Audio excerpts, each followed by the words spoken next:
Hi, I'm Lisa Redfern, and this is Gingersnap, a conversation and a cookie with a creative Mainer. This is episode 74, and I'm here with Milena Banks, who is a painter and a writer, and we're here in her home, her incredible home and studio in West Bath, and we have a friend behind us, too. One of her beautiful paintings. We're on safari. Yeah, we're not really in Maine, actually. So, this is a conversation and a cookie with a creative Mainer. Did I say that already? I don't know. Anyway, it is. I have short-term memory. And so I'm really excited because I've heard about you. I've passed this home many times, and I'm excited to finally meet you and have you tell people about your work. Okay, well, I'm a writer, and so this is my first book, Riding the Tiger, and it's set in Africa. No, it's not. The book I'm working on is set in Africa. Oh my God. We're off to a good start. Africa with the elephant. Yeah. Okay, so yeah, it's Riding the Tiger, and it's set in 1938 in Hong Kong, and it's a historical thriller was really my coming to terms with. When I moved there, I was trying to figure out where the old Hong Kong disappeared to and how the new one took its place, because I guess I thought I was going to be in a Merchant Ivory film when I moved there. That sounds like a good idea. Because I'm not very practical, but so I thought everyone would have solar topies, but not really. I just thought there would be more of that. Even though I'd been there before, I thought there would be more of the old China somehow hiding around the corners, when I just found out that it wasn't so much. And so I did all this research, and then it just turned into a book. And it's just, it's like describes all the racial and political situations with the war between the Chinese, the Japanese, and the British. Wow. So it's a lot of fun, and I learned a lot. So I didn't think I liked history at all, but now I love it. That's a lot of history. I mean, often those historical novels are ways that you can learn so much about a particular period of time and place. Whether you're researching them to write them or whether you're reading them. Yeah. I love history is kind of fun. So the one you're working on now? Well, I'm working on two at the moment, and so then I just got so frustrated because I was going back and forth. One was set in, again, 1938 in Kenya, and dealing with a German invasion, and sort of like a colonial situation where people are reassessing their values and their thoughts about, their relation to other races and cultures, and, the animal kingdom, which was being obliterated in Africa. And anyway, so I kind of put that on a halt and started on another book about this haunted house that I live in, which is insane. I didn't believe in any of that stuff until I lived here for quite some time. What year was this house built? So it was built. It was a church first, wasn't it? No, was it? It looks like one. No, it was built in 1798 or something like that. Wow. So anyway, so it was a hospital, and it was all kinds of things, and Indian burial grounds and everything. So crazy. Well, it has a really strong feeling to it. Yeah, out on the outside and the inside. So did you start painting and writing as a child and then just continue to do both, or did one of them come before the other? I always wanted to be a writer or a pirate first, but that didn't work out. Of course. Yeah. So I think I just lived in my head, and then when I moved to Tokyo, and I was baking a lot when I wasn't writing, and I was teaching, and I just didn't want to bake that much, so I started painting. When you get tired of baking, just start painting. Well, I'm glad you got tired of baking, because your paintings are gorgeous. Oh, well, thank you. This one behind us. So, that's that. Well, when did you first come to Maine? In 2004. So I'm from away. Yeah. You're from a lot of places. Yeah, I know. Where this is born? The longest I've ever lived. So I was born in Yugoslavia, in the former Yugoslavia. So, and when did you leave there? There, I was like 2.5 or 3. So, English was my second language. Do you still have family there? Sort of distant relations. Yeah. So, but I love Maine. I love Maine people, and this is the first place I've ever felt at home. So. Oh, well, that's lovely. Yeah. So, what do you know your first word? And if you don't, what do you think it might have been? No, I certainly know. Well, I don't know my first word in Serbian, which was my first language. But when I moved to the States, some naughty boys down the street taught me the F-bomb, And I know, it was terrible. And one day the postman said I was saying, F-bomb, F-bomb, F-bomb at him. And because I was singing it, that was the only word I knew. And he came to my mother. Oh, it's better if you sing it. Yes. So he went and told her, "Do you know what your child is saying?" So my mom was like, well, my first word was not that, but it was cookie. Cookie. Because I love cookies. That must have been my my first first word for real. So these are the chocolate chip cookies. Go ahead. I want a piece. These are the chocolate chip cookies from Vegetable where? Corner. Thank you, Teresa. Wow. Near where we live in South Harpswell. Oh, wow. She makes all kinds of different kinds of cookies. Wow. South Harpswell, okay.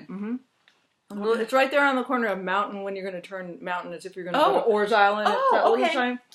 Okay, I'm going there. They have all kinds of Wow, stuff. they're really thick and chocolatey. Yum. Yeah. Well, we're going to keep artist. working away.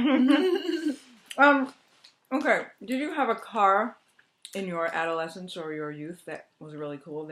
My uncle had a car. I'm not really a big car person, but it was a white Cadillac convertible with red leather seats. And whoa! Yeah, it was really like wow. But it was more wow for me because he was in it, and he would come pick me up. And I lived in the really poor part of town because we were immigrants, and he was of Scottish descent, and he would recite like the Ballad of Dan McGrew to me as we would drive down at night to Cape Cod, and it was just so like romantic. And I just remember like him always getting to that point where the body of Dan McGrew was like lying on the ground and pumped full of lead, and it was like this great story about the Yukon. And I don't know, and I kept saying, repeat that again. Just think, oh dear, maybe this is having a bad effect on this child, because that's probably what I wanted to be, a pirate, or I wanted to be, who's that writer? Not Steinbeck. Oh, well, the one that... Robert Louis Stevenson? No, the one that went up following the Yukon Trail, I guess it wrote White Fang. Yes. Have another cookie. Okay. Yeah. Okay. Sorry, I'm going to ask you about, speaking of books. Okay. Have you had some books in your life that you have recommended over and over again to people? Well, yes. I absolutely love The Heart of Darkness, which is kind of a boring choice because everybody says that, right? You're the first person. Really? Okay. In 74 episodes. I can't believe that. Wow. That's true. Shocking. Well, so to me, that's, it's all about the quintessential inner voyage and the outer voyage, and it goes back through time and analyzes cultures and, again, racial issues, which has always been an issue for me, and I've been fascinated in it. And I just like the whole idea of this whole psychological dissolving of the main character, or dissolution, or I don't know. So that's very exciting to me. Is there another book more recently that you've read that you recommend? Recently? Well, no, I'm just reading a whole bunch of contemplative books on meditation and stuff like that. So that's not very exciting. It's exciting if it's exciting to you. Yeah, well, Thomas Kempis, he's interesting. And Padre Pio, I'm reading that right now. He would be attacked by the devil all the time, and he performed all these miracles, and he had thousands and thousands of people coming to him to be healed. He's kind of an interesting person. Anyway. Do you meditate every day? I do. I started in Japan, and I became a Buddhist there. I was an atheist my whole life, and I meditated every day for an hour for 10 years, and it got me nowhere. And I was very religious about it. I even would read the Buddhist scriptures every day too. And finally I became a Catholic after running into all these ghosts, and nobody could banish them. I spent 12 years trying to kick them out. And did you talk to them? Oh my God, it was horrible. They would light flashlights and answer you. They would attack my employees that work at the farm, because we do horse and dog rescue. So people are, I didn't believe my farm workers. I thought they were all insane. And then my mother said, they're all just conniving together. They're just making it up. Because we're raised atheists, so we wouldn't believe any of that. So anyway, so finally I just couldn't ignore it anymore when I was attacked by it. Yeah, that's the other book. Wow. This is, we're gonna there's so much to talk to you about. This might turn into the longest Gingersnap. Sorry. Okay. No, in a good way. Okay. Wow, I want to talk to you more about that. after we say goodbye to you guys. Okay. So, is there a song or an album? Or, yeah, that's boring because probably nobody knows that I'm like so obsessed. That's okay. I'm obsessed with old Bollywood, like from the 40s. So it's just like I just like the repetitive quality of it. And then I've always liked Gregorian chants since I was a child. I love Gregorian chant too.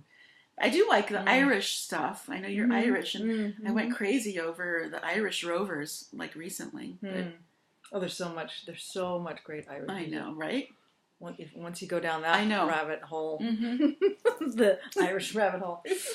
All right, Milena, if a movie was made about your life, what genre would it be, and who would you like to have star as you? Probably drama. I couldn't think of anybody, and I asked my husband, and the first thing he said, without even like thinking, he goes, "Oh, of course, Joan Crawford," and I'm like, yeah. And then I asked somebody else, and they told me, they go, "Oh," instantly they said Mary Poppins, and I'm just like, she's not an actress. No, I know. So I finally said, well, let me think, and so I put the two together, and I came up with Morticia Addams. Okay. So I think that works. And what was that actress's? I should know the actress's name who played her. I used to know. I looked it up. It was something like Carolyn Jones or something or other. Okay. I've never heard of her name, though. Anyway. Oh my gosh! All right. So if someone wants to get a hold of you about your book or about your to show your paintings or to buy a painting, what's the best way to reach you? Gosh, let's see. I don't even know. Like, I guess on Facebook, because that's probably where I answer most. I mean, I have like paintings. Yeah, that's the best. Okay, and where are you showing right now? At the Chocolate Church, and what else was? Also at May's Cafe. They have me there year round, and then also at the Portland Art Gallery. What is it called? Oh my God, I'm just having a blank moment today. I forgot. We all just got our power back, so for those of you watching who are not in Maine, you just have to understand that we've had like trees power outage brain. Yeah, we've had no phones, no showers, no cleaning of the house. Yeah. So I'm glad you got your power back. I'm glad we got our power back. It was really fun to meet you. It was fun to meet you too. You've been Gingersnap. Okay. Da, da, da. And now I get to look around more at Milena's paintings in her house, and so I'm gonna say goodbye. Bye. Thank you very, very much. Thank you. And I'll see you back here in a couple of weeks. Back here meaning the ether. Wow, my hands look really big when I do that. Yeah. Anyway, thanks a lot. This has been Gingersnap. Bye. Bye bye. This has been Gingersnap.